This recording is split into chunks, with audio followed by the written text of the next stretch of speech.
You are looking live here in beautiful Salt Lake City, Utah. My name is Darren. That is AJ. And this is the live show here at DNA HQ for the DNA Sports Recap. What's going on, AJ? Not much, buddy. Not much. Just enjoying a beautiful overcast day here in Salt Lake City. It is nice. It is nice to get some overcast and some, some semblance of not scorching heat. So it's been brutal. For those of you who don't know, Utah has had a bit of a heat wave over the last couple weeks. It's been what, 105? Yeah, like in the hundreds in Salt Lake City, like 4 or 5 days in a row. Yeah, I think Wednesday through Friday last week was 105. Saturday was 103. Yeah, I think Sunday cooled down to 100. Been insane. Yeah. Anyway, so first of all, welcome to the live show, folks. If you are watching this live, we want to feel free to jump into the comments. This is a live show, so we want to hear from you. Basically, we're going to interact with you live on the show. If you watch some of our pre-recorded stuff on YouTube, you know that some of the comments that are made do make the actual video cuts. So make sure that you let us know where you're watching from, and feel free to chat with us through the live show there. Absolutely. Yeah, I think before we want to jump into the stuff. No, man, I'm ready. Let's get to it. Okay, before we jump into the stuff, we got to do the pre-show cheers. Oh, it's a ritual. It's a ritual. Cheers to you. Cheers to you, my friends.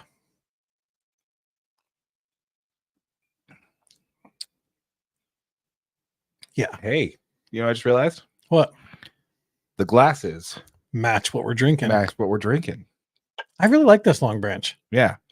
For the YouTube algorithm, this is apple juice, but for everybody else watching, it's Long Branch by Wild Turkey. It's great whiskey. I like it.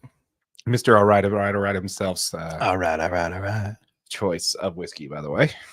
Looks like we already have people in the comments here. Oh, hey, Tammy, what's going on? Salt Lake, thank you for chiming in on where you're based at there, Tammy.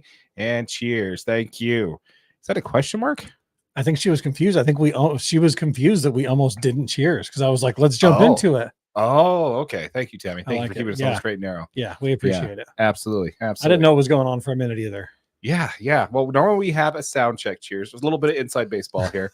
We have a sound check cheers, which is where we just make sure the mics. And by the way, if our mics sound awful, let us know because we didn't do a sound check cheers this time. So we do a sound check cheers, then we do a pre-show cheers, and then we do a actual pre-show cheers, the one that you just saw. That's typically how that works. Yeah, so we try to get like 4 or 5 like good gulps in before we even start the show. Yeah. So yeah, it's a thing. It's a process. It's a routine. It's a tradition. It is. It's a tradition. All right, perfect. So let's go ahead and jump into the prelims for the podcast, shall we? Once again, folks, if you are watching this live, we want to hear from you in the chat. But please feel free to drop in the chat and let us know if you have any comments on what we're talking about. We got lots to cover today: college football, Utah hockey, Utah Jazz, Major League Baseball. Just we're all over the place, so it's gonna be great. Basically, pretty much all of that stuff that's on the overlay there. The overlay we spent way too much time building the other day. Yeah, it's good though. I like it. It's perfect. It's like it. Did you get the ones you made loaded in there? No, I should have. Oh dang. Yeah, no, that's sweet. Yeah, okay. No typo. Okay, thanks, Tammy. Yeah, cheers. Let's do another cheers. Cheers to Tammy for not typo. Cheers to you. Cheers to Tammy. There you go. But yeah, I haven't lined them up yet. The issue I have with one of them, with the Utah hockey one, is the bottom looks kind of bare, and the Jazz one doesn't line up the way I like it either. So, and I basically what I have to do is I have to drop our main one over it, and then I lay the new one on top of it and just use isolate the audio. Oh yeah. So I want to actually make them in. I want to edit them and actually make them first and then pull them in. So right now it's all done in edit. So I want to actually have it there before we have it in here. But anyway, so let's go ahead and jump into it here, folks. So let's go ahead and do the prelims here. In college football, the University of Utah may be switching from Under Armour to Nike. In the NHL, actually, you want to do the NHL one? Yeah. How important is the Mikhail Sergachev signing? In the Utah Jazz, in the NBA, the Utah Jazz we finally know. Let me try that again. In the NBA, we finally know what the Warriors offered for Lauri Markkanen. Let's break it down. in Major League Baseball. Let's go ahead and recap all things All-Star Weekend. All that and more. My name is Darren. That is AJ. And this is the DNA Sports Recap. Roll the intro.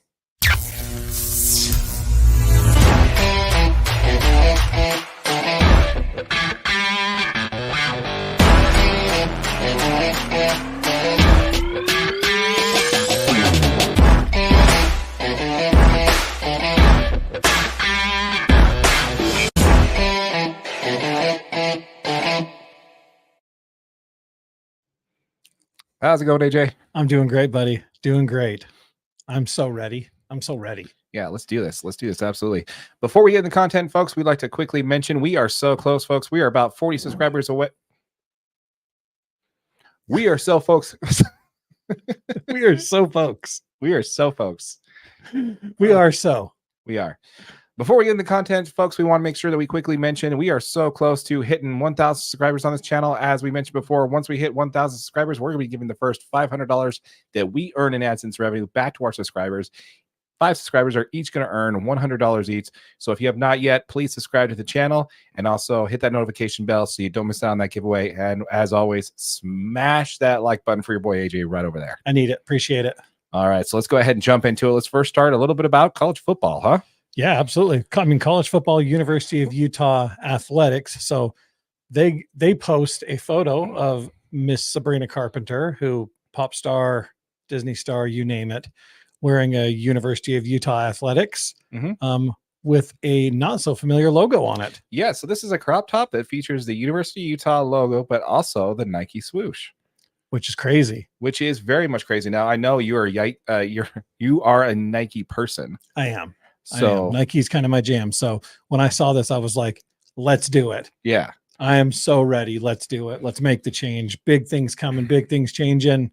So let me go ahead and break it down a little bit more. So now the reason why this is such a big deal for a lot of folks when it comes to that is, first of all, obviously he's a Nike fan, but there are a lot of things when it comes to Under Armour that have been a little bit disappointing. Like, a lot of fans have expressed disappointment with the jerseys that Under Armour has put out for the Utes over the last couple of years, and making a change into a new conference where they have some, where Nike is more prevalent in that conference. Absolutely. Yeah. Also SI mentions, this is SI.com mentions this part, that move to Nike would enhance the level of exposure for the Utes, as well as bringing a new level of quality in gear to the sports teams.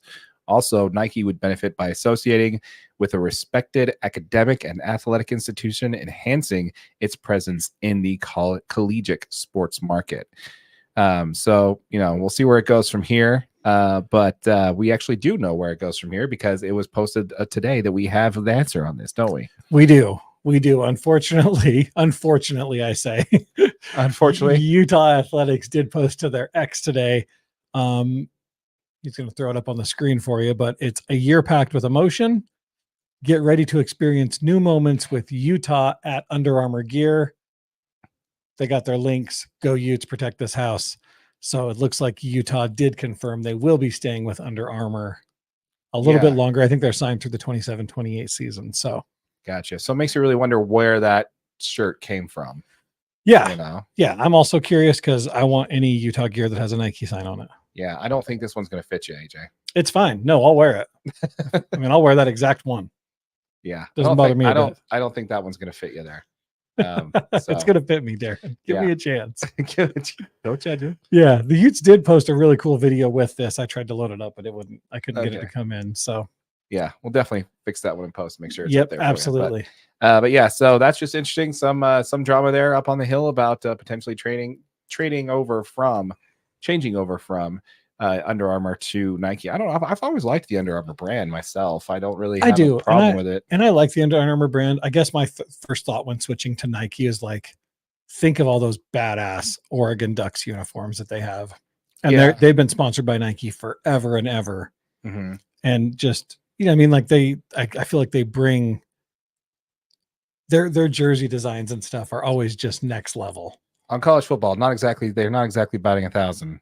when it comes to their designs on jerseys. So we're not gonna pin them as the greatest. I immediately makers. think of the Oregon, because Oregon has some of the sickest uniforms. Yes, but Oregon also has a major donor that is Nike. Well, and Nike's based in Oregon. Yeah, so yeah, they have to. They kind of There's a reason for that. Like Nike owes it to them. Yeah, like I believe half the Big 12 are Nike teams, aren't they? I think so. Like I know a good portion. I'm pretty sure Baylor is. Yeah.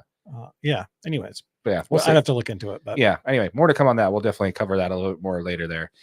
So when it comes to the the Utes, we're about what, 2 months away, a little under 2 months away. Under 2 months, yeah. We're like a month and a half away. Month and a half, yeah. 5-6 weeks. Yeah. So fall camp should be opening up here in about a month, probably, give or take. Yeah. So before we get into that, I do want to say, did you happen to catch any of the interviews of Big 12 Media Day? I did see some of them, yeah. Okay, so I want to talk about this one a little bit. Did you hear Cam Rising's interview when he was talking to BYU Media, BYU TV? I don't think I saw that portion, actually. Oh my gosh, this is so good. Okay, so and if you listen to sports talk radio locally, which if you do, great. If you don't, that's fine too. You got all the coverage you need right here from us independent media folks. So. Absolutely. Anyway, and we appreciate it. We definitely appreciate it. Like and subscribe, comment down below, all that good stuff. Slap us some engagement. We really appreciate it. But anyway, so did you hear the statement? So you obviously didn't hear the statement that he made when he was interviewed by BYU at Media Day. No. Okay, so he asked about playing BYU again, and he's like, I just want to go down there and whip their ass. That's all I'm really focused on. That's what he said to the people at BYU when they interviewed him. And hey, hats off to the BYU folks. They were cordial about it. They're like, yeah, see, and that's okay. People don't realize that that's okay. That's the way it should be. The Utes players shouldn't like BYU, and BYU shouldn't like Utah. Yeah. And he's like, I just don't like anything BYU. I don't like seeing the why. I don't. And then everybody's like, oh, how come Cam Rising be so close-minded in the game already? He doesn't even realize that the game against BYU is going to be played at Rice-Eccles. Yeah. What the part that they're missing on that, and that's what the big talking point around everybody is, that he's like, how did he mess it up? How did he not know the schedule that they're playing at Rice? He knows that they're playing down, they're playing at Rice and not playing down there at Lavelle Edwards. And the reason because of it is he made a statement before they went on air that he said, I really wish the game was down there, saying that, to the extent of saying that I want to see the reaction in the fans' face when we beat them. Which is even better. I was just like, dude. And he's never played in the game against BYU, but he was on the sidelines last year. Right. The last time they played. Yeah, last time they played, which congratulations, you won 1 out of the last 11 games. So congratulations. But hey, I'm actually really excited about the fact that they're both in the same conference, at least for now. Which actually Witt did talk about that on his interview where he talked I did see the Witt interview, yeah, where they're aligning more. My favorite comment on that when he's talking to 365 Sports was when Witt was told that one of the coaches called him, he plays the game like an angry ball of razor blades. And I'm like, and he's like, that's not too bad of that quote's not too off. I'm just like, dude, Witt, that's awesome. You cannot tell that guy is 64 years old. Dude, not even close. Yeah, that guy just has the fight in him to keep going, man. You could tell. Dude, for sure. I love it. And I mean, we talked about it last week, but I hope so much that the Utes do push in and make it, I'm not saying we have to win a college football playoff this year, but to win a college football playoff game, right? To win one game in the playoffs. So are you setting is that your expectation right there? Is Absolutely. Okay, so you've heard it here first, folks. The DNA Sports Recap official expectations for the University of Utah football team this year is to win one college football playoff game. Yeah. So just make it to the semis, right? Yeah, absolutely. Yeah. Absolutely. Yeah. Win the conference championship. That's an expectation. They are favorites for a reason. And we're gonna know right away, right? That game in Oklahoma State is going to be a tough one. It's at Oklahoma State.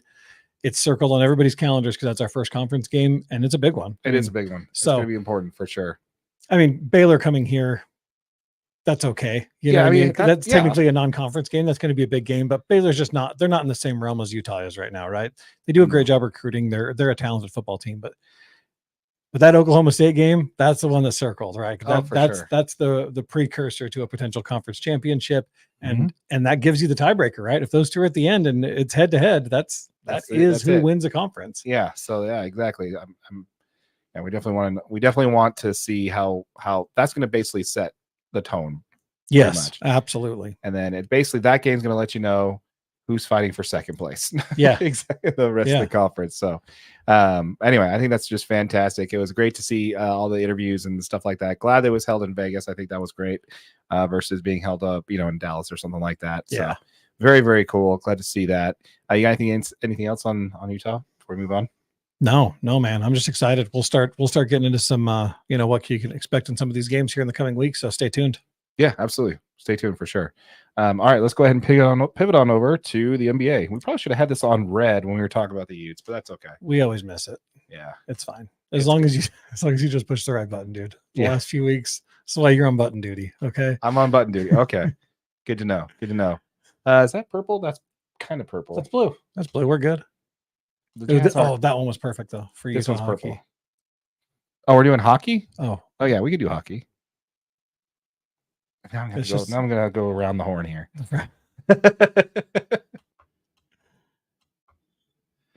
Okay, red.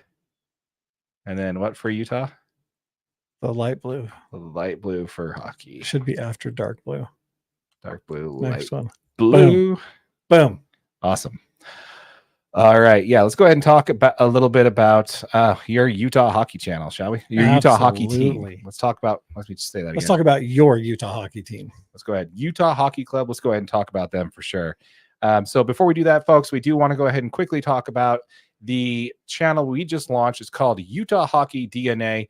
This is a channel that we have dedicated to everything that we have when it comes to the Utah Hockey Club's content, everything that we have that we talk about on this channel, whether it be on our main channel, DNA Sports Recap, will be posted there at Utah Hockey DNA first, and then also shared on our main channel, DNA Sports Recap.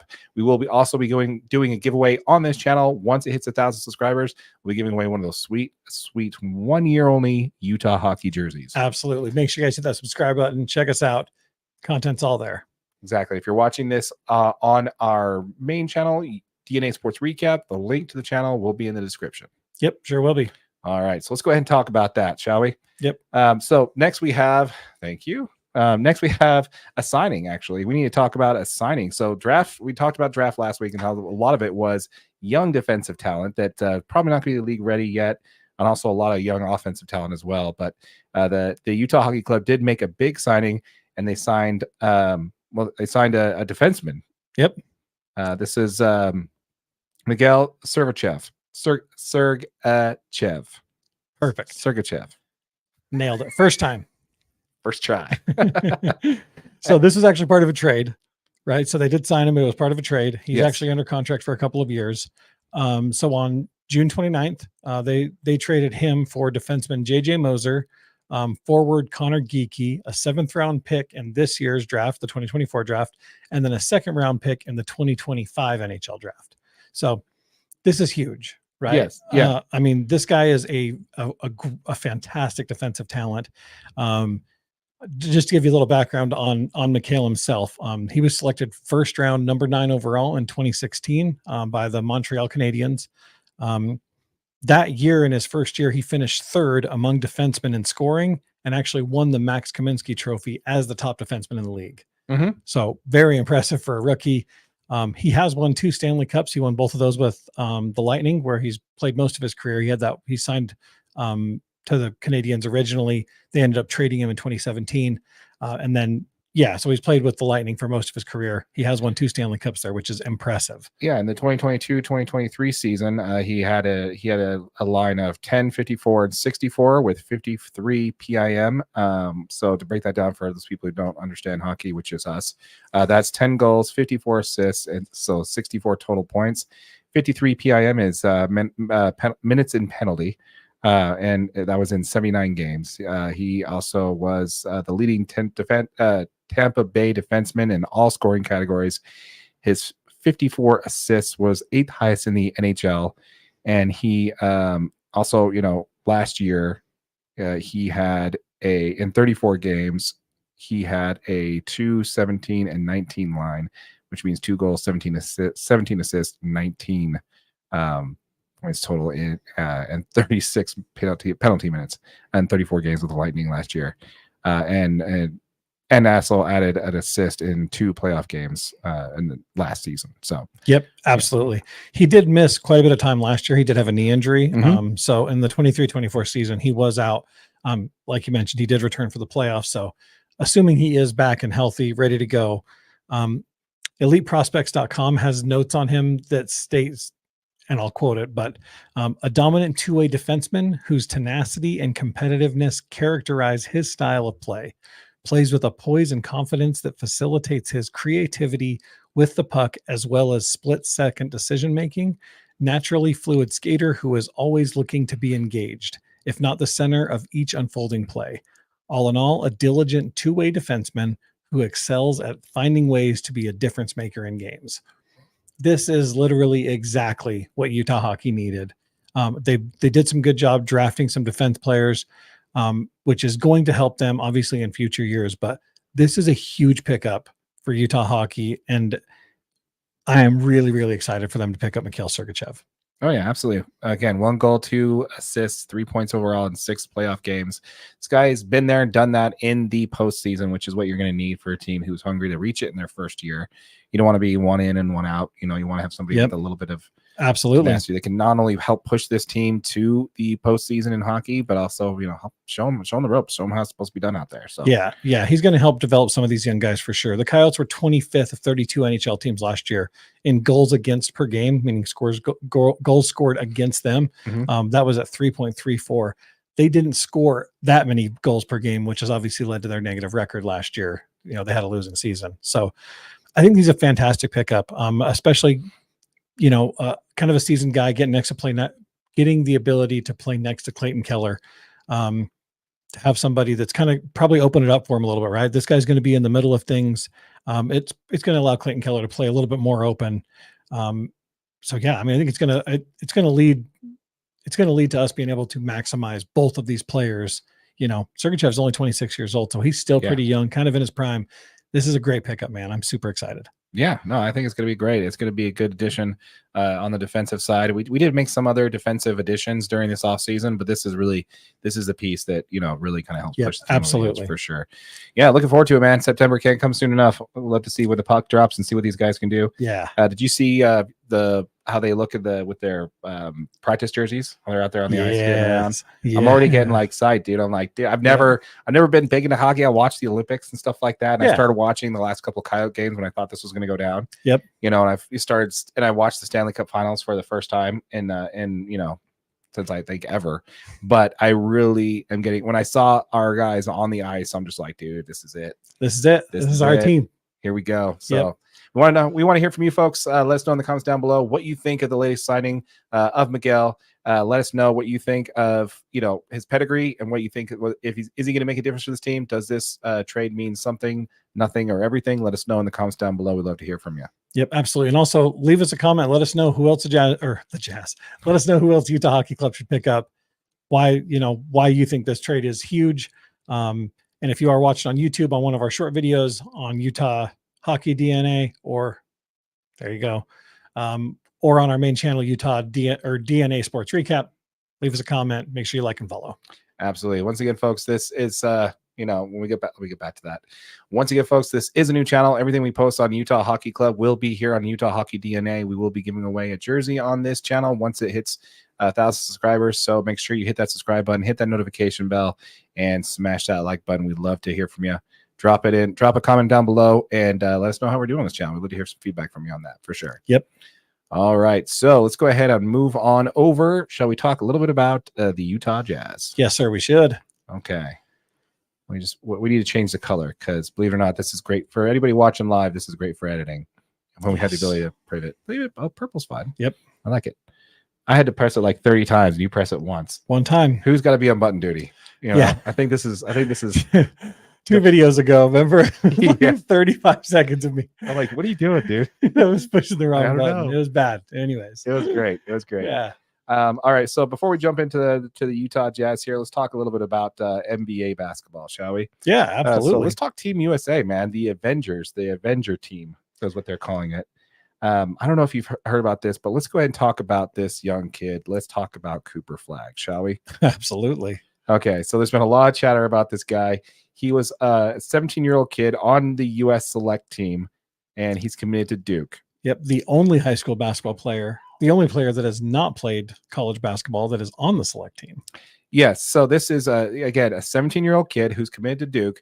Again, never played a game of college basketball or professional basketball yet in his life. 6'11", playing against the best, so what some are saying, the best Olympic team we've ever had, and he's holding his own.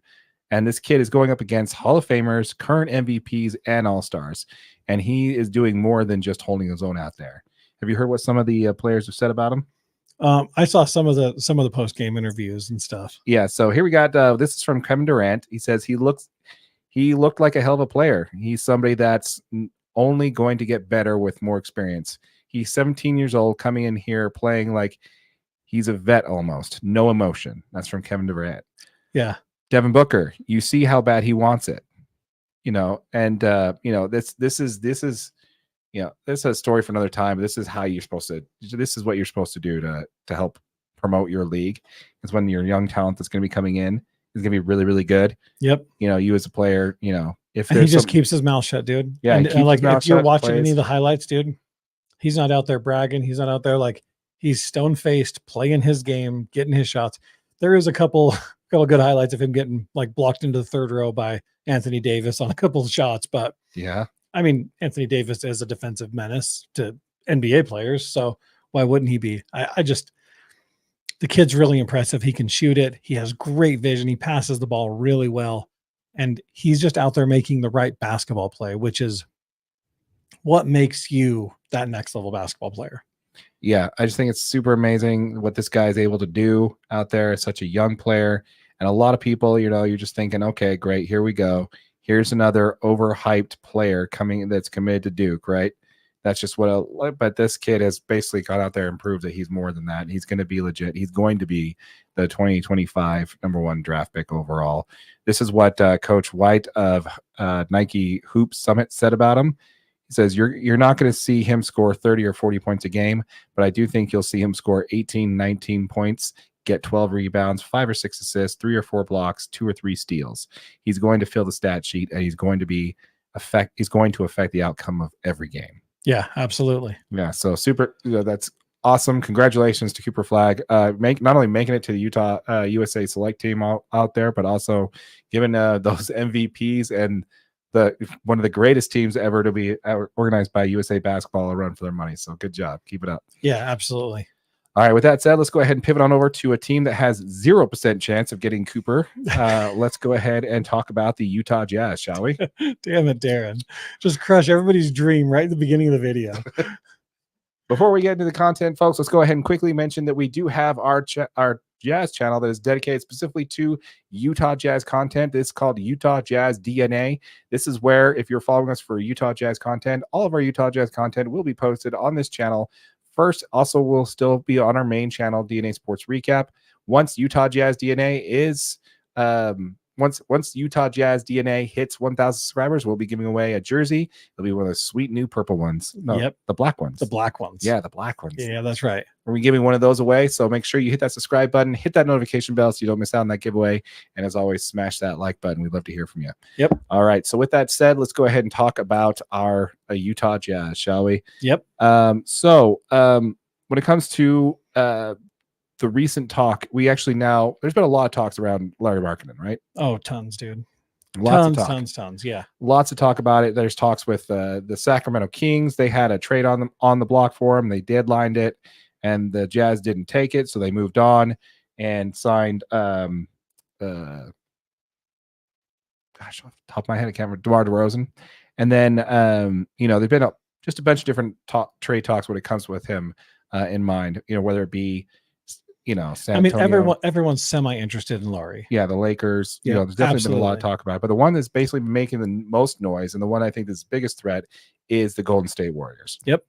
Now, this has come from the Athletic's Sam Sharamia. He reports the Warriors have discussed their offer around Moses Moody, multiple first-round picks, multiple pick swaps, multiple second-round picks, but that was not enough to make the deal, and the Warriors probably know that. And the Jazz are reportedly asking for all that stuff, plus Jonathan Kuminga and Braden Pudsminski. Yep. That obviously is too much, and the Jazz probably know that too. This is from Sam Quinn at CBS Sports. So when you look at that here, so basically what the Warriors offered is Moody, multiple first rounds, multiple first round swap picks, multiple swaps, and multiple second rounds. Utah wants them to take that and also add Jonathan Kuminga and Brandon Pudsminski as well.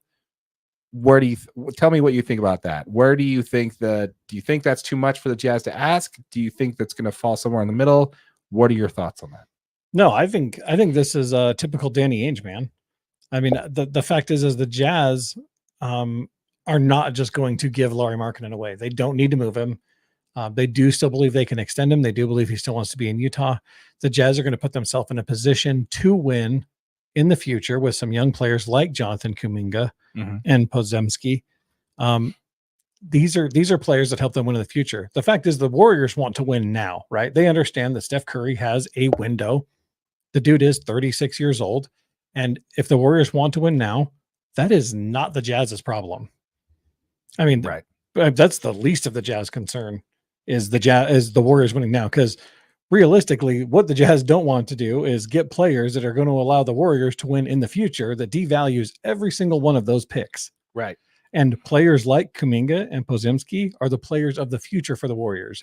The Jazz want to know that once this window closes, it's closed with the Steph Curry, right? It's closed, and those picks are valuable. Yeah, we've already learned. Hopefully, they've already learned their lesson with the Donovan Mitchell, Rudy Gobert trade. Because believe it or not, guess what? The way it sits right now, we made both those teams way better. Yeah, we made both those teams way better. Yeah. And Donovan re-signed. Rudy's going to stay. Like those picks aren't valuable at all. The Timberwolves, we have a pick for them coming up next year in the draft. They're one of the top 3 teams in the NBA, so that pick's going to be around 29, 28.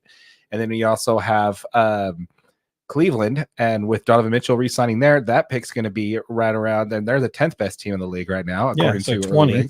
So that pick's going to be around your 20 to 25. Yep. And so the Jazz will also have their first round pick if it's bad enough that they're not going to default and lose their pick to the Timberwolves. So if they're too good, they're going to lose their pick to the Wolves. But if they're bad enough, they get to keep it. So here's what we're going to have. We're going to have another year where we get a late lottery pick and then 2 other picks later in the draft. So we're going to have a rinse and repeat 3 times in a row for 3 straight years. I mean, that's exactly why they are not saying that this offer is good enough. Yeah, I agree. What I think is probably going to more likely happen is they're going to back off some of the trade pieces, but still keep at least Brandon Pudsminski in that trade. I agree. I think that's probably the player they're trying to go for. He brings a lot of stuff that the Jazz could really use around assembling any team, right? He's just a good, solid young player. And I think that if Danny Ainge is pretty standardly asking way more, and then he'll back off, right? Like he has his set price and he knows what he's going to get for Lauri. And he's going to ask a little bit more than he wants. And then as they back off, he's like, yep, that's exactly what I wanted. Yeah. See, that's kind of the point though. This basically kind of goes to something that I heard on David Locke's podcast, where he talked about how the Jazz typically just don't have a way to afford to go big game hunting. If you look at the Mikal Bridges trade, that kind of set the market. Absolutely. That was 5 first-round picks for Mikal Bridges, which is insane because Mikal Bridges is not a 5 first-round picks player. Yeah. So basically, what the Jazz need is they need a top 20 player in the NBA. Yeah. Right. Lauri Markkanen. If they keep Lauri Markkanen, he's not a top 20 player. Right. Not quite there yet. No, he's a top 30, not a top 20. But if you keep Lauri Markkanen, you still need a top 20 player. And Mikal Bridges was ranked 50th in the NBA, and it took 5 first-round picks to trade for him. And do the Jazz really want to, flush all their capital that they've got for, maybe a 40th ranked player in the NBA? So the big game hunting thing's not going to work out. And we know, based off of the trades we got from the last time we traded multiple All-Stars, multi-repeat All-Stars, is that those picks aren't going to be valuable if the team's still good. So just to your point, exactly, I have it right here in my notes, we need to make sure that post Steph Curry, that those picks are good. And that's why he wants those players. Moses Moody, Jonathan Kuminga, and Brendan Podziemski. Those are the reasons why he wants them. Yep, absolutely. Yeah. We'll see what happens, folks. I just recently heard there's a lot more rumors surrounding the Spurs. They already got Chris Paul. Can you imagine them adding Lauri Markkanen, Chris Paul, Victor Wembanyama? That is really tough to defend, especially because Chris Paul is a mid-game genius. Obviously, he's the point guard for a reason because he can pass. He's going to find Lauri and all.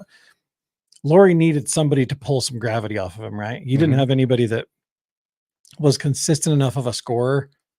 And I mean, on the tail end of last season, all we saw was everybody doubling Lauri. I mean, he's the only offensive threat the Jazz really had. I mean, you could bring Jordan Clarkson into the game, and if he's hot, yeah, you might have to actually guard him. But if not, he could go 0 for 76 in one game, and nobody even bats an eye at it because that's just who Jordan Clarkson is. And I love him, but that's just who he is, right? He's a very streaky player. He always has been.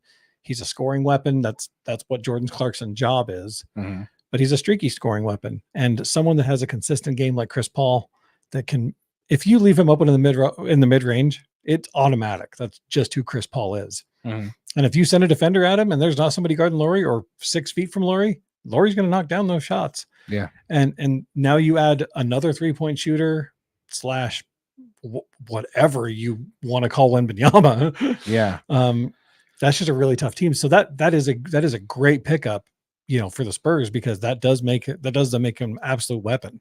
Yeah, I think it's insane when it comes to that. I keep beating this drum, and I've been saying it ever since we started this show, is that the Utah Jazz are just not doing their rebuild correctly. They have 1 foot in, 1 foot out. It's either got to be all in, all out. You either try and compete and rebuild on the fly, or you ship every bit of talent and you just deal with playing rookies and just being in the dumps of the league. We are 2 years into this rebuild. So over 20 months into this rebuild, and we're exactly where we started, where we're going to repeat the exact same thing we've done for the last 2 years. With Lauri on this team, you are a 35 to 38 win team with Lauri on this team. With Lauri only, especially with Lauri in the roster we have, that's it. That's the best you're going to get. Yeah, so that's what you're going to run into. So you're going to get another late lottery pick, and you're going to be right back where you started before. Yep. So I don't know. It doesn't make a whole lot of sense to me. And again, whether we trade Lauri or not, this is going to be the move that's going to basically tell the Jazz fans, where this team's really going. Because nobody wants to move Lauri. We all want to keep him. We love having him here in Utah. Yep. But when it comes to reality, big game hunting is not working. We need to come up with a different solution. The only way to do that is build in the draft. Yep.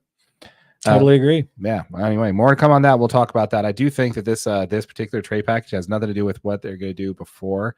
I don't think this trade goes down until August 6th. He can only be traded if he signs an extension. He can only be traded on August 6th. That's it. Otherwise, he can't be traded for 6 months until the trade deadline. Yep. I think this is going to be a trade that goes down on August 6th, right after he signs his extension, because that haul that Danny H is looking for after they know they have him for 3 years. Yep. So I think that's when you can see that something like this happening is at that time. But yeah, definitely more to come. So let's go ahead and pivot on over to a little bit about the Utah Jazz Summer League, shall we? Oh, yes, sir. So I've been fortunate enough to catch a few of these games here because they've been early enough that I can see like most of them either at the gym or when I'm around doing stuff. So it's been really nice to have these early games. Yeah. So let's go ahead and first talk about the draft pick that you called this year, which is going to be Cody Williams. You're welcome. Exactly. So in 3 games, he has averaging 16.7 points, 2 rebounds, and 2 assists. There have been few times out there that he's shown what he's really capable of. Yes. There've been a few times where he's not afraid to go to his weak hand, make a drive, pump fake, get the able to basically get the defender up in the air and then see the fact that the court is open and make a drive for the basket. Yeah, absolutely. Loved that. And then also he's able to lull his defenders into sleep mode and just pass them by, just drive them right to the lane and get to the bucket. Yep. Not fearful of getting a foul. Who cares if he makes or misses the shot? He's going to get fouled. I've seen enough from him to know that this guy is going to have, with the length that he has, and when he collapses like that into the paint and his reach, he can finish over most big men in the NBA. Absolutely. Right, I say most because there's a few that he's not going to be able to finish over. Rudy. Yeah. And another Frenchman, but we'll move on from that. But yeah, I do think this guy's got all the skill sets that he needs to have to be an all-star in this league. And we'll just see what he does with it. Yeah, no, absolutely. I personally, watching these games, the only thing that I can think whenever I'm watching Cody Williams, the basketball, is this guy could be really special. Mhm. In that game against the Mavericks, you saw him make some of these really slow pump fakes, and it's funny because in the pre-draft we say he's not super athletic. Mhm. He's a little bit slow on his feet. He has mastered the art of using every single one of those things to his advantage on the basketball court. Slow pump fakes, goes past him, 2-step, bam, throw a dunk down. He's shot the 3 ball with so much confidence. You wouldn't have ever guessed. I mean, his only knock on his 3-point percentage in college was just his attempts. He just didn't have a ton of attempts. His percentage was okay, but they're like, has he shot enough 3 balls to really say that he's a 3-point shooter? I think in summer league we've seen that he is going to be a 3-point shooter. He's capable of it. He's confident making that shot, and I think he'll continue to shoot a pretty decent percentage. He does a lot of handling the ball up and down the court. You know what I mean? Like he'll take a rebound and make 4 or 5 dribbles, and he's got some great moves to get into the rim. And I'm so impressed by him, dude. I think that I am. I think he needs this speed though, right? Like he needs to see this NBA speed. Yes, it's summer league. The best part is a lot of times these summer league games are played with way more effort than you're going to see in NBA games because every one of these guys is trying to make a roster. Yeah, they're all trying to get a contract. So you're seeing NBA talented players playing at 100%. Right. So I think this is great experience for him. It's great exposure. I think it's good to see him out there just kind of playing to exactly what we hoped he would be. And it's going to be good to see him get in and start learning some offense that the Jazz run and kind of see how he fits in with his roster. Oh, for sure. Now let's talk about Isaiah Collier. In 3 games, he's averaging 9 points with terrible efficiency, by the way. Terrible efficiency. He is getting 3.7 rebounds and also 5 assists per game. However, those 5 assists per game are kind of canceled out by the fact that he's averaging over 4 turnovers per game as well. He just needs to do a better job of taking care of the ball. I think that's really what he needs to learn through the rest of summer league is just, it is summer league. You take all this stuff with a grain of salt. It's not, they could be great. It could be bad. It's just summer league, but that's one thing I've noticed with him is that he really needs to start taking care of the ball a little bit better. Yeah. And I think people I think it's really easy to forget these kids were playing high school basketball a year and a half ago. Yeah. You know what I mean? Like just literally high school basketball. And yes, Isaiah Collier was the #1 recruit out of high school in the country. Obviously, he chose USC. I'll tell you what, I watched that Mavericks game pretty extensively. In the 12 points and 7 assists he had in that game, he had moments where his vision and his speed looked so next level, right? He had a couple breakaway steals in this game where it's just like he's dribbling the ball, running away from defenders, dribbling the ball. He's that fast. Yeah. This kid has that natural ability to get away. The passes in that game, he had 7 assists in the game against the Mavericks. And I'll tell you, he is a much better passer at threading some of these needles than I really thought that he would be. There's one where it's a cross court and he throws it with a spin and it makes a back hop into the player cutting across, down the sideline, and he makes it for 2 steps and puts a lay-in in. Very nice. It's like he has just great. He's got his head up. Yes, he's making some mistakes, but we need him to make those mistakes. Yeah, that's what we need is for him to see, okay, at this speed, I can't fit it in there. In college, I could have made that pass. In the NBA, nope, that one's not going to work. Yeah. So I think he hasn't been greatly efficient shooting the ball, but I do like his confidence shooting that mid-range 15, 17 footer, right? And I don't know if that's going to translate to the NBA. We're not going to say he's going to be Chris Paul and going to be shooting 70% from mid-range shots. But if he does with his speed and his ability to just go in and muscle up guys, because that's what you see in a lot of these games, right? He's driving right at somebody where they're just like, oh no, I don't even know which way to go. Yeah. And in his defense, the average shooting percentage for first-year guards is not great. It's not great in the summer league. Correct. He's at 41% shooting efficiency, which is something you don't want to see. Right, but that's right on the borderline, though. Yeah, it's about 43%. It's the average for that. Yeah. So he's not the worst. But when it comes to that, I actually did expect to see more. That's the only reason why I'm kind of down on him is I was expecting to see more out of him because of how highly recruited he came out of high school. And USC, I think he was underutilized in my opinion.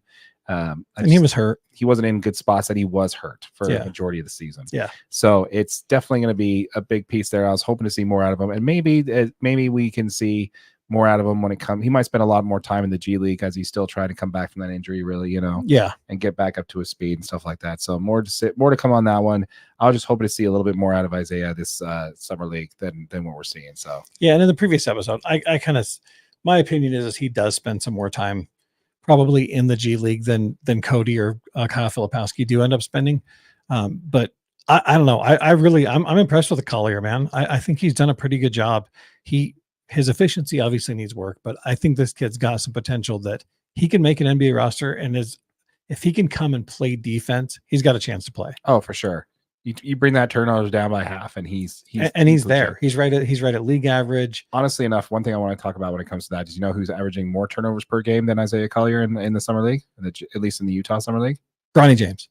No, Keontae George. Oh yeah, Keontae was struggling. Yeah, he had a lot of turnovers. Of turnovers. I do want to get to a comment here. This one is coming from McKinley Cutler. I kept calling you Coulter, by the way, last time. So glad you made it. I was worried that you didn't come back because I was mispronouncing your name every single time.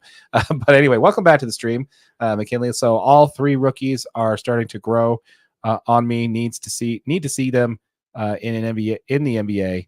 But like what I'm seeing so far, especially from Collier and Filipowski at 29 and 32. Absolutely. They look valuable. I mean, to get them that late in the draft when these guys are supposed to be off the board by 20, the Jazz just stole these guys. So that's a great comment. We appreciate it. Yeah, absolutely. Now let's go ahead and talk about one of the other, but let's go ahead and talk about Filipowski.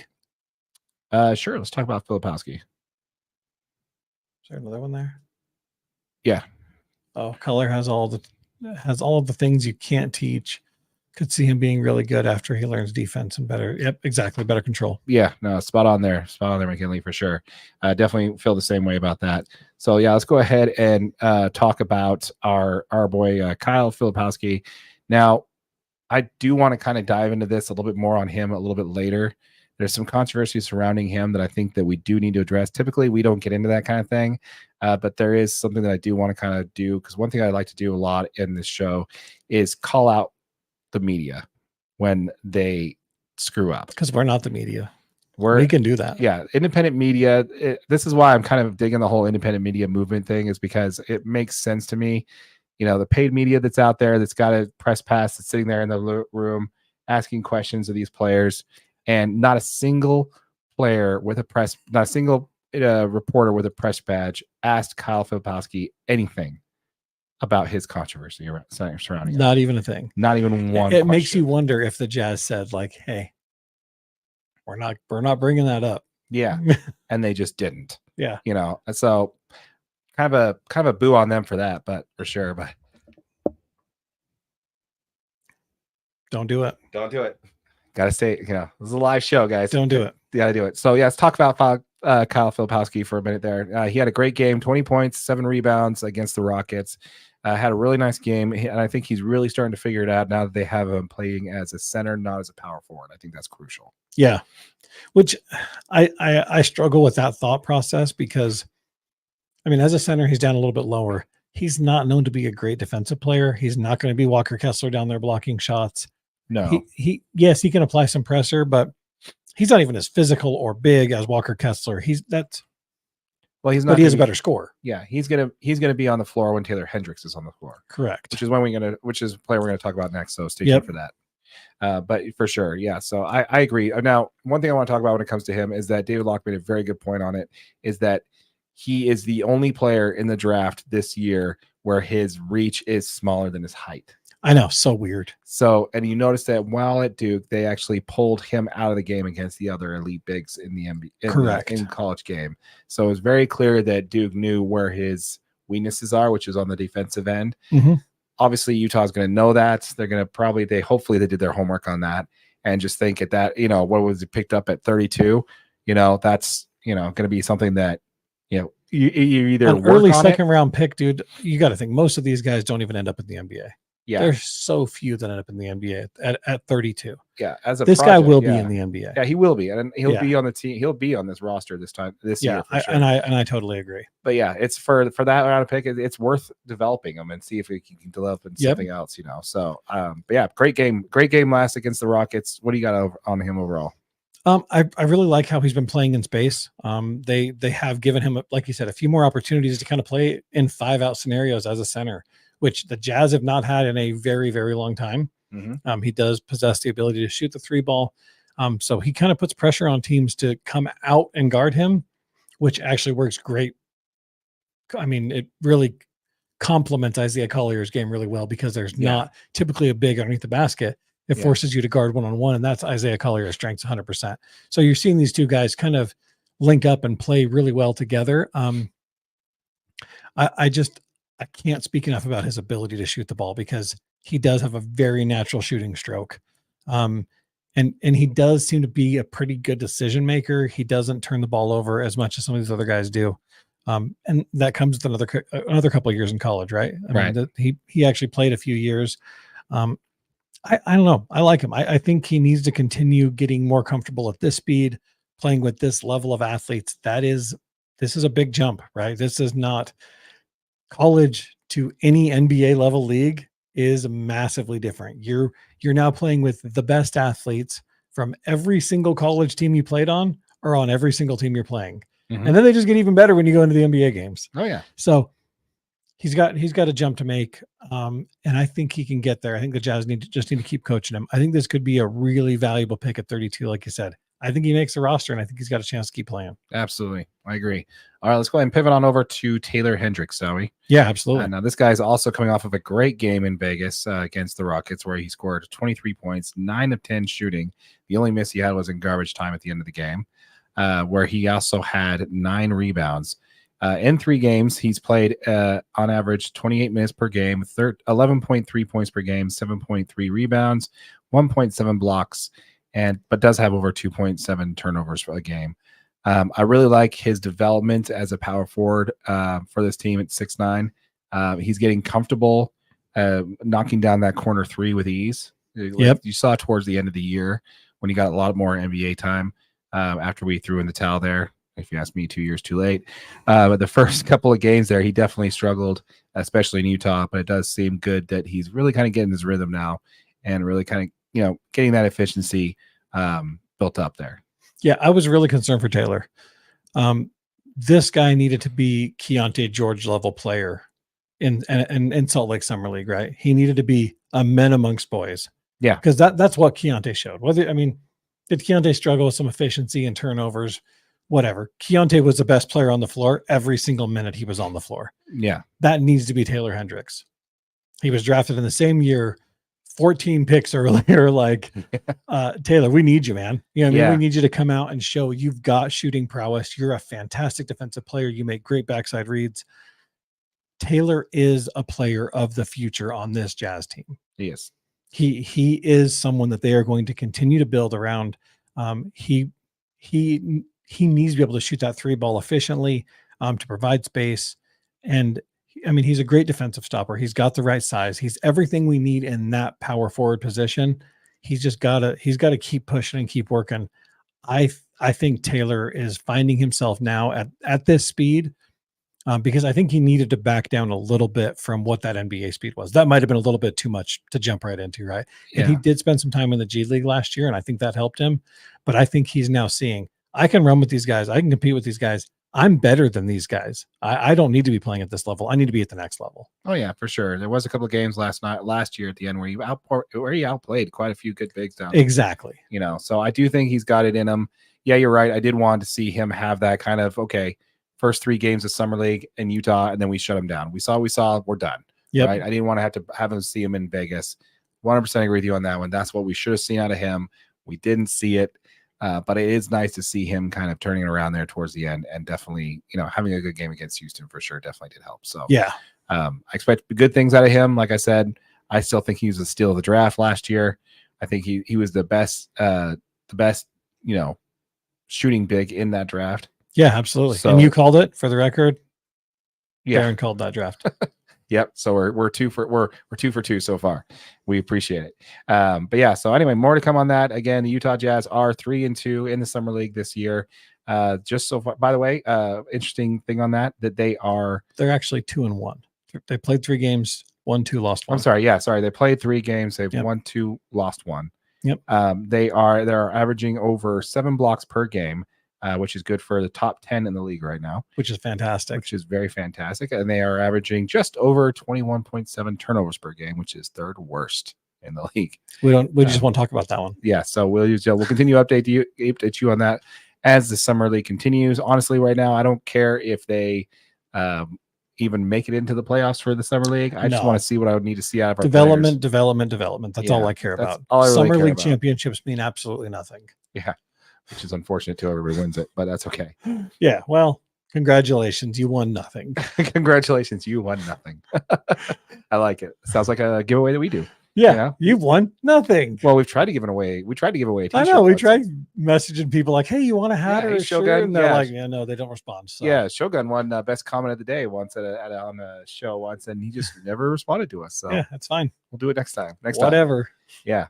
You got anything else on Jazz there? No, that's what I got, man. We'll just we'll keep plugging away. This Jazz team. Once the Jazz can make a decision, I feel good about it. Yeah, that's what I need to know. We need a decision because again, this rinse and repeat of doing the exact same thing for 3 years just isn't going to work. Yep. We either got to be. We should have had Wembanyama on the bench set to get Cooper Flag next year, and then. Jeez, could you imagine? That's what we should have done. Or even just what the Spurs are doing now. Once you have the unicorn, you can then push the rebuild because Wemby proved last year that he's ready. Yep. So I don't know. We're just not doing it the right way, guys. Would love to see Cooper Flag on this team. Tammy did comment. It should be a lot of fun to see him play. Absolutely. Look forward to seeing him play. And before we move off of the Jazz, though, I do want to talk about your boy Potter. Did you see Potter playing a little bit of for Team USA and the Mega Potter. Yeah, absolutely. Yeah. That was pretty cool to see a Jazz player out there for sure. Ooh, and the Jazz did just re-sign Johnny Juzang. Really? Yeah, he actually just signed a contract. I think 4 years, $12 million. So he'll be on the roster next year. Nice. Good to have Johnny. Yeah, that'd be great. Have him back on the team. I like it. I've been saying this for years. I think he could have got a few more minutes. His shooting efficiency from 3 was fantastic in the G League, and then he'd get into the NBA and he'd miss 2 or 3 shots in a game, and it was just like, so his NBA numbers look skewed, but he's actually a good shooter. Played at UCLA. I've actually liked him since the Jazz drafted him a few years ago, so he's a fun player to watch. Really hurt to see Abaji on the Rockets, though. Seeing a Rocket jersey really hurt. Sorry. Yeah. That was the one player I didn't want to see go for sure. Yeah, we liked Ochai. Absolutely. Absolutely. Once again, folks, we did start our own channel for the Utah Jazz called Utah Jazz DNA. If you are following us solely for our Utah Jazz content, we will be posting all of our Utah Jazz content on this channel. If you are watching this on this channel, we'd like to thank you. Thank you very much for finding this channel. Be sure to hit that subscribe button, hit that notification bell. We will be doing a giveaway on this channel. Once we hit 1,000 subscribers, we'll be giving away one of those sweet new Utah Jazz black jerseys. So make sure you're subscribed and make sure you hit that notification bell so you don't miss out on that. And drop us a comment. Let us know what we're doing. And do it. Yeah, hit that like button for us for sure. Absolutely. And once again, if you're watching this on our main channel, DNA Sports Recap, we will be linking this channel in the description down below. Yep. All right. So let's go ahead and pivot on over to Major League Baseball, shall we? Absolutely. All right. Let's not go with white. I never liked how that looked on us. Okay. Have we used this color yet today? Yeah, that was the first one. Okay, but it's fine. You're still going to see the break from the last one. Yeah. Yeah. Okay. Let's do that. All right. A little bit of inside behind the stuff scenes when we're doing the whole life thing. If you watch our other videos, you'll know how important it is to have the color background different. So yes, it's crucial. It saves us so much time in editing. So much time. All right, so let's first go ahead and talk about the All-Star Game. That's what I want to talk about, and mainly on this episode today.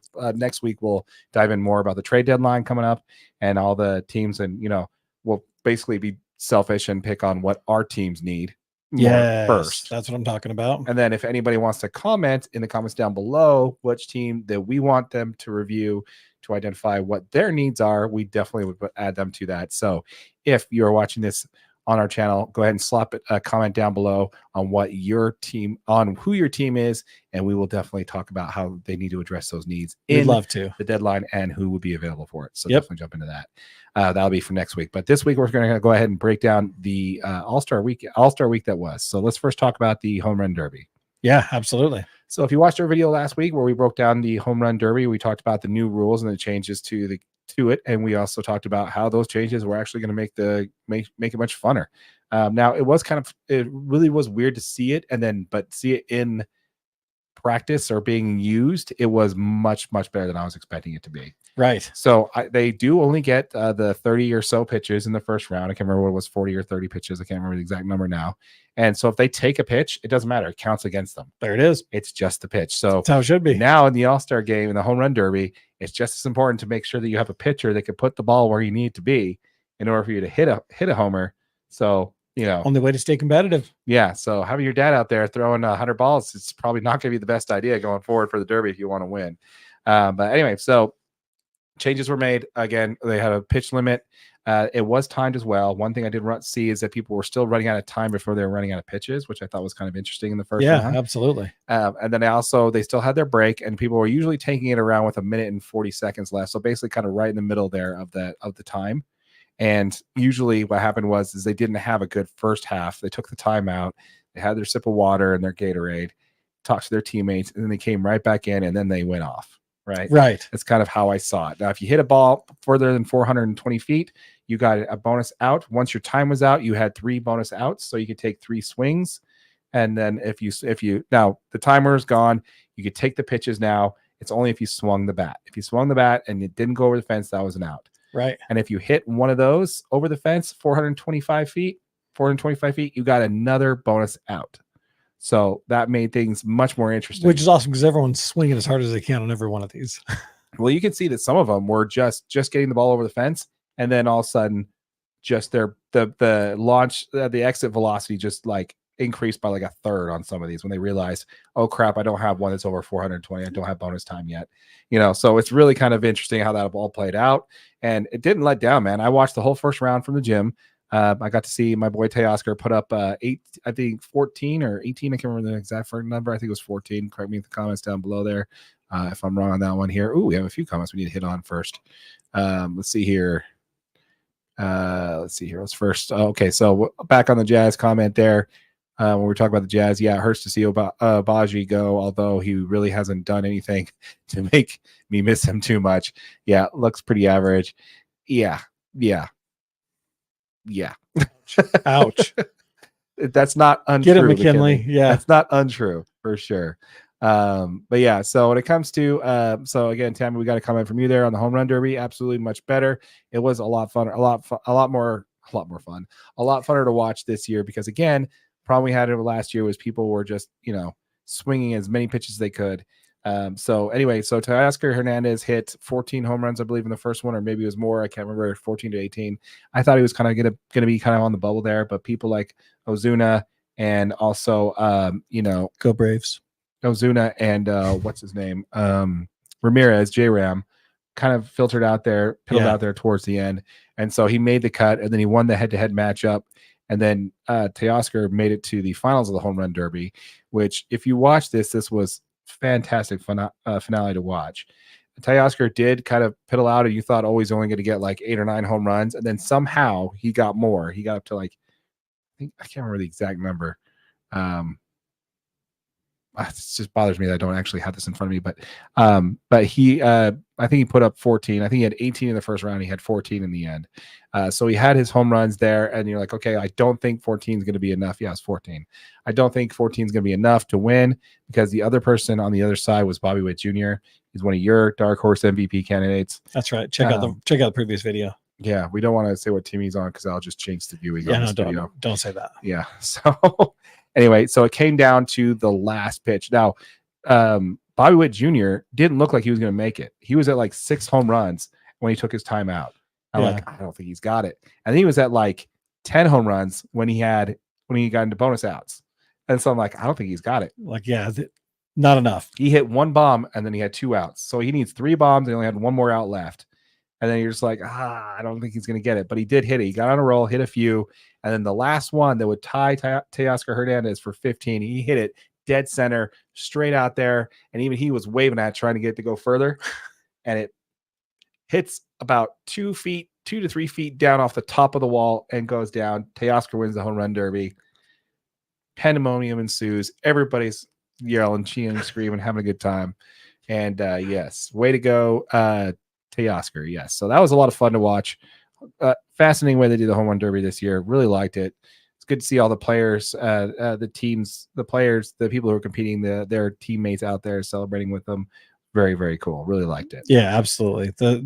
That's just awesome. I don't know. I love the MLB, all the MLB festivities. Yeah, you know the one I don't like watching? The celebrity softball game. I think that one's been kind of lame lately. It's probably because I'm not in it.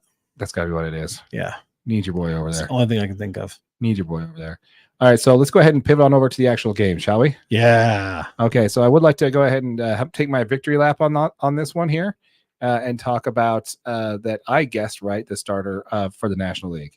I know it's not a huge thing that Paul Skeens ended up being the starter of the All-Star game, but he was my pick, and he ended up starting for the National League. He did. Yeah, which is really funny about that because the first inning, did you know how many bets were placed in the first inning of that game that how many people he was going to strike out, and the odds of him pitching him in an immaculate inning?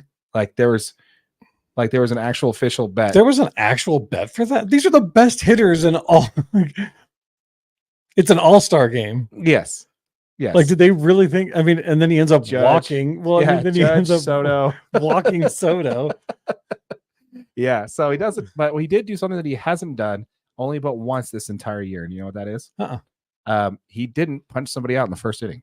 He has a strikeout in the first inning of every start with the exception of one. Can you believe that? That's a crazy stat. Insane. That's a crazy, crazy stat. Yeah. But yeah, so really awesome. Paul Skeens went out there and just freaking threw gas, man. I just thought that was insane.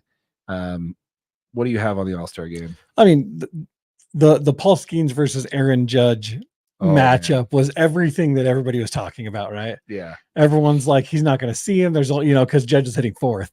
Right. And obviously Soto makes sure he gets a walk. Yeah, he's like, one thing I do is I got to make sure the Judge gets up. Yeah, I got to make sure he gets up. Yeah, so, absolutely. Which is really funny because Skeens gives him a high inside fastball and Judge is just swinging for the fences. I got to put it in play. He's not going to strike me out. Like, this kid's a rookie, like not happening. He ends up grounding out a third, obviously, but I don't know. There was a lot of really cool moments. I mean, obviously you're a Dodgers fan. The Shohei home run, absolutely insane. Yeah, I saw a really interesting stat about that. That was like the first home run in an All-Star game in like over 30 years, which I was very surprised to see. Yeah, which is really crazy. We need to fact check that. I feel like that's impossible. Tammy, with all the hitters. Tammy, can you check it out for us? Yeah. Yeah. Michelle McKinnon chimes in. So awesome. Yep, on the Teoscar Hernandez winning the home run derby is what I bet you that's about there. But yeah, so yeah, I think it's been like 20 years, I think is what I read. And the fact that there was two of them in this one was then Jaron Duran just gets up and absolutely smashes the ball. Yeah. To put American League over top. Which ended up being the difference in the game. Yep, he ended up winning the MVP. MVP for that. Yeah. So one thing I wanted to talk about, just a few fun notes about that when it comes to originally Shohei Ohtani's home run, is he's the first player in history to hit a home run and also win. Get an actual win in an All-Star game. Get a win in an All-Star game. A pitching win, yeah. Yeah. Only player in history. I saw that. That's insane. Which is also weird because he's not only that, but he's also the only player ever to hit a home run in an All-Star game and actually throw a single pitch in an All-Star game. Oh, really? Yeah. Nobody's thrown a pitch, but also hit a home run, which makes sense when you really think about it. There's not a ton of pitchers that are out there just bombing home runs. Yeah, exactly. So amazing by Tammy. Yes, great All-Star game. Ohtani's home run, pretty awesome to see that. Did you hear Freddie Freeman's comments on it?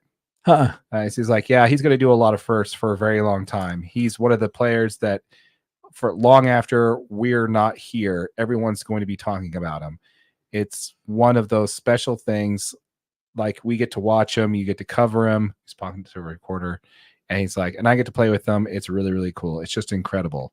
On the biggest stages, he seems to just come through every single time. It's the same thing every year. He does something amazing. You think you've seen it all, and then he does something else. It's incredible. So yeah, he's the dude's just smiling doing it the whole time. Oh yeah, it's hard not to be a Shohei Ohtani fan. Yeah. Fun fact about it though is he also hit a 3-run home run. Do you know how many 3-run home runs he has so far in this season? I don't. He has 29 home runs altogether. He has 0 3-run home runs and 0 grand slams this year so far. That was his first 3-run knock. Wow. So when you're in the top of the order, you're hitting after Mookie Betts. Yeah, I guess that's true. There's not going to be a ton of people on base. And now with him being hurt, that he's the only one. Yeah. He's hitting first there. So I thought that was pretty cool. But yeah, some other stuff there when it comes to the All-Star game there. Again, the AL has just been dominating, by the way. They've won the majority of the All-Star games over the last 20 or 25 years. I don't have the exact number on it, but it's pretty crazy. Really cool for Jarren Duran of the American League to hit the game-winning home run, which is he plays for the Red Sox, who gave I believe that was in the 5th inning. There are only 3 other players in All-Star history to have a game-winning home run after the 5th inning, which is Ted Williams, Fred Lee, and him. So that's really, really cool that he's in that kind of company there. What did you think of the Trey Turner shortstop play? Dude, that ball up the middle. Trey Turner he's just that guy, man. Like, ridiculous. I am so heartbroken that we didn't keep him in LA. Like, I just miss him. That play was ridiculous, dude. Yeah. To dive all out and then to still make the toss to second. Yeah. For the out. Like, I just flat out on that play. Flat out. Yeah. I mean, the Phillies were rocking that infield though. Yeah, they were. Yeah. It was great to see them for sure. Some other fun facts in regards to the All-Star game. There's another thing I did want to talk about when it comes to that is, there's a few things, and I can't remember what the other one was, but I definitely want to talk about the main one here, which is, of course, we got to talk about the Oakland A's. Mason Miller. Dude. He got the win. Is he the one that got the win in that game? He got the win, which means Mason Miller, the guy that throws absolute gas, future Dodger at the trade deadline. I'm calling it now. Wow.